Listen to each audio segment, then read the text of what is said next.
এই রাত্রিবেলা বুতুরে জঙ্গলের ভিতরে আইছি আমরা লাইন সার্ভিস করতে। চারি সাইডে কি অবস্থা, খালি জঙ্গল আর জঙ্গল। আপনারা দেখেছি গো সার্ভিস কারে বলে, মানুষে এত সুন্দর সার্ভিস দেই, তারপরেও নাকি সার্ভিস ভালো দেই না আমরা। এই যে এই গাছের চিপা দিয়ে দেই মামা, দাও দেখি। আপনার এদিকে এদিকে আপনারা তো সব সময় দেখেন কিভাবে কেবল দিতে হয়। এই দেখেন আমরা চিপা চিনছি, চিপা। দাও চিপা দিয়ে দাও, এদিক দিয়ে দাও।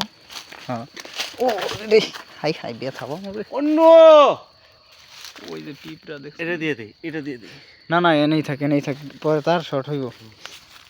এখন আমরা এখানে জোড়া দিয়ে লাইনটা আপ করে দিব। সবাই ভালো থাকবেন, আল্লাহ হাফেজ। আল্লাহ হাফেজ, বাই বাই। আসলে খুব ভুতুরে একটা জায়গা, মানুষ কম থাকে, এই যে জঙ্গল আর জঙ্গল। ভূত ভূত ভূত।